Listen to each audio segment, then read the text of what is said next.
You haven't asked for help in weeks, maybe months. And honestly, you're kind of proud of that, right? You're the mom who handles it, who pushes through, who figures it out, no matter how exhausted she is. But you're also the mom who's crashing by 2 p.m., running on caffeine, and lying in bed at night, too tired to actually rest. The reason you're so drained might not be the chaos or the workload or the kids. It might be the habits you're most proud of. Because somewhere along the way, a lot of us were taught that depletion equals devotion, that burnout is just part of motherhood, and that being a good mom means ignoring your own limits. I believe that. Now, I'm a mom of 3. I homeschool, I homestead off grid, I cook everything from scratch, and I do most of it alone while my husband works away. I spent years doing 5 specific things I genuinely believed made me a devoted good mom. Every single one of them was quietly draining me. So in this video, I'm walking you through all 5, and if you recognize yourself in any of them, good, because that's exactly where we can start to improve. This is the pattern I broke that changed how I show up for my family every single day. What we're talking about is something I don't see a lot of people address, and it's this idea that exhausted moms are exhausted because of too much life. Too many kids, too much to do, not enough hours in the day, and yes, that's real, but there's another layer underneath it that most moms never look at. The beliefs about what a good mom looks like that are actually costing you energy you don't have to give. A lot of my exhaustion wasn't coming from my responsibilities. It was coming from the identity I built around being the kind of mom who never stops, who never needs help, who keeps giving long after she's empty. If you're new here, I'm Erica, and on this channel I help exhausted moms build small, sustainable habits that restore energy and protect long-term health.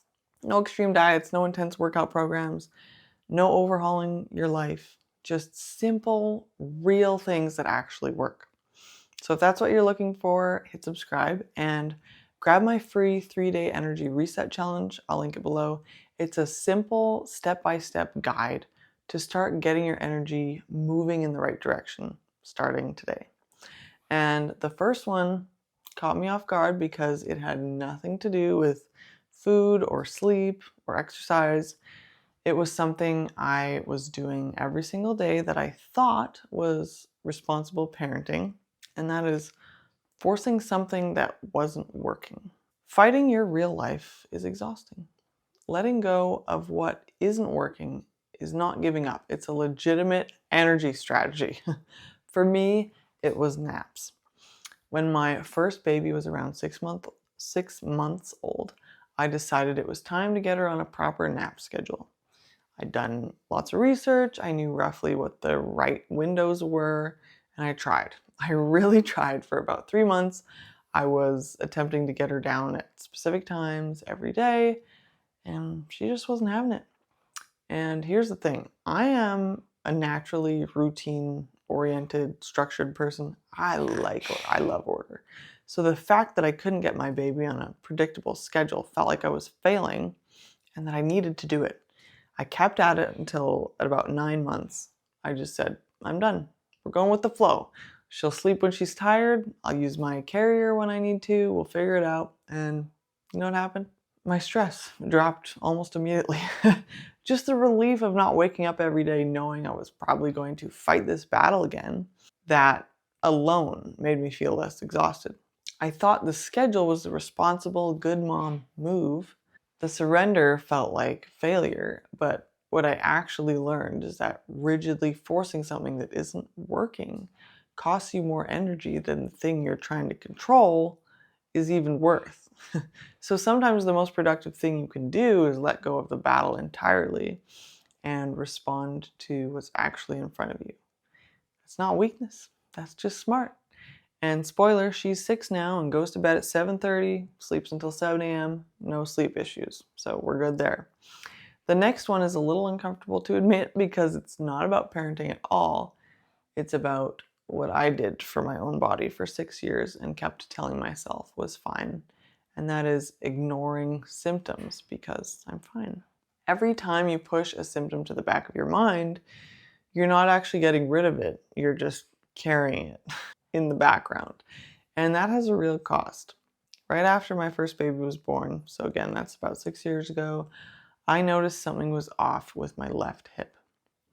Nothing dramatic. Just that when I do certain stretches, my left side couldn't go as far as my right. And I thought, it's not hurting me. It's not a big deal. I just kind of pushed it out of my mind. Then I had another baby, then another, and the hip was, the issue was still there, still off, still something I'd notice every time I squatted or stretched.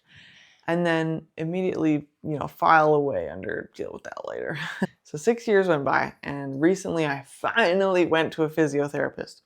She gave me a handful of exercises, not even a lot, and even doing them inconsistently, I've already noticed improvement.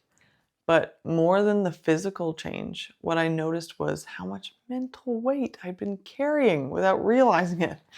Every single time I did a squat and felt that hip, there was this little background voice like, oh, I should really deal with that, for 6 years. And I'm not sharing this because it's a dramatic story. Clearly it's not. I'm sharing it because it's such a normal, relatable form of self-neglect, right? It's not a crisis. It's just a thing you keep meaning to get to. And that mental background noise, the stuff you're perpetually deferring on yourself, it's its own kind of exhausting. You're not unburdened from it just because you're not dealing with it. You're just carrying it silently. So get it looked at. Move in the right direction. That mental relief alone is worth it. Now, this one might be the most surprising because it doesn't look like a health habit at all, but it changed my energy and my life a ton. And that is giving up things that were mine.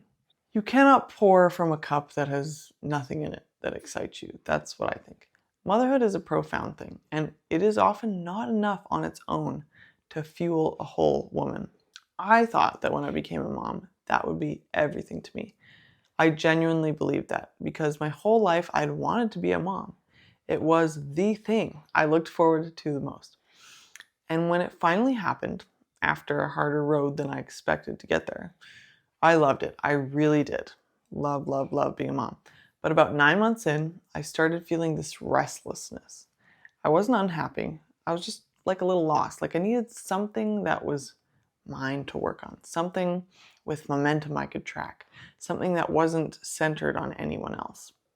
So I decided to start a recipe blog. And here's the honest truth. I didn't even like blogging. I don't really enjoy writing, but I liked having a project. I liked watching the page views go up, even if it was slowly. I liked sitting down in a pocket of quiet and working towards something. And that blog turned into over 150 posts, and it eventually evolved into this YouTube channel, which I love so much more.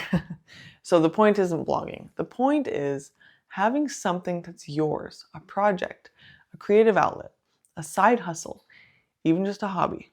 It doesn't take away from your kids. It gives you back to them. I showed up better as a mom because I had something that made me feel even more excited about my life. And by the way, if you feel like you don't have time for a hobby, I genuinely think you have more pockets of time than you realize. Put the phone down, and those minutes do exist. I have another video on exactly how I make time for everything in my life, and I'll link it up here and down below. Somewhere we got the message that a good mom pours everything into her kids, and there's nothing left for herself. But a mom who is creatively alive, who has something she's working toward, who feels like a full person, that mom has more energy to give, not less. So whatever your version of that is, find it, protect time for it, even if it's small, even if it's embarrassing how small it starts. This next one I resisted for longer than I should have, and it took one specific thing someone said to me to finally make it click. And by the way, if what we're really talking about in this video is what it looks like to stop running on empty and actually start protecting your energy, that's exactly what I walk through in my free 3-day energy reset challenge. It's not complicated, it's not an overhaul, it's just a few small specific things to start doing right now that will get your energy moving in the right direction. So the link for that is in the description. The fourth habit is being the I can do it all alone mom. Refusing help isn't strength. You've just decided to believe that you don't need help and it's costing you. My mother-in-law moved closer to us last fall, and pretty early on she mentioned she loved to babysit. I heard it, I appreciated it, and then I basically didn't follow up because, are you sure it's a lot to take on 3 kids? I don't want her to feel obligated. I can manage. Then in February, I think it was February or March maybe, she said it again directly. Erica, I'm serious. I want to help you out. I want to babysit. I still hedged. I said something like, are you really sure? And she said, and this is the line that finally shifted something in me, this would be just as much for me as it is for you. She'd spent 20 years living far away from her grandkids. Moving close to them was a dream she'd had for a long time. Me saying yes wasn't a burden. It was giving her something she'd wanted for decades. So now she takes the kids for a few hours once a week. I use that time to work on this YouTube channel. The kids get their grandma, she gets them, I get focused work time. There is no version of this arrangement that isn't a win. So that I can do it all alone identity feels like strength, but it's usually just pride wrapped up in exhaustion. Accepting help is not admitting that you can't handle your life. Sometimes it's the most generous thing you can do for yourself, for the person offering, and for your kids who get a more rested version of you and exposure to other people. Now, not everyone has a mother-in-law nearby, I know that. But if there's help available to you in any form, take it. Let it be a gift in both directions. The last one isn't really a habit, it's the mindset underneath all of them. And I think it's the most important thing in this entire video. And that is putting yourself last as a way of life. Depletion is not devotion. And the mom your kids need most is not the one who sacrificed everything. It's the one who actually showed up. I started prioritizing my health before I was even a mom. Not because I was disciplined or enlightened, but because I had to. I struggled with infertility for a season, and the changes I slowly made to my health over time were a real part of what eventually led to me getting pregnant. My body taught me early that I couldn't defer myself indefinitely. So by the time I became a mom, I already knew what it felt like to treat my health as non-negotiable, not optional, not a luxury, not something to get to when the kids, after the kids were taken care of. It's the foundation. So what that looks like practically now. I protect my morning routine. My kids know they stay in their rooms until 7 a.m. and I'm up at 6. So that hour is mine. I lift weights or I stretch. I drink my water before I look at my phone. I step outside every day. And then even when the baby's awake, even when it gets interrupted, I always come back to it. I cook whole, nourishing food from scratch. And what I feed my kids, I feed myself. I am not making 2 meals or surviving on their leftovers. I'm a person who eats too, and I eat a lot. And sometimes I think about what that other version of me would look like, the one who kept pushing herself to the back of the line. I'll be 42 in 10 years, and I can clearly see what that road leads to. Me being weaker with more health issues stacking up. The kinds of things that feel manageable now would become crushing later. And I'm not going down that road. And it's not because I'm afraid, but because I've already seen what's possible when you treat yourself like someone worth taking care of. And I want that for the mom watching this too. Putting yourself last isn't love. It's a slow erosion. And the most radical thing you can do for your family is decide, you don't have to make a big announcement about it, that you matter in the equation too. Not more than your kids, not instead of your family, but in addition to them. The small things you do consistently to protect your energy are not selfish. They are the reason you can keep showing up well. So here's what I want to leave you with. None of the shifts I made were dramatic. I didn't overhaul my life. I didn't suddenly become a different person. I just slowly stopped doing a few things that were costing me energy I didn't have and started protecting a few things that gave it back. That's it. That's the whole thing. If even one of these resonated with you today, pick the smallest possible version of a shift you could make this week.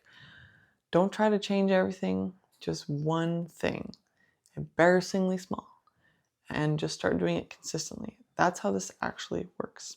If you want a simple place to start, my 3-day energy reset challenge walks you through exactly that. And if this video landed for you, I'd love to know which one of these habits you recognized in yourself.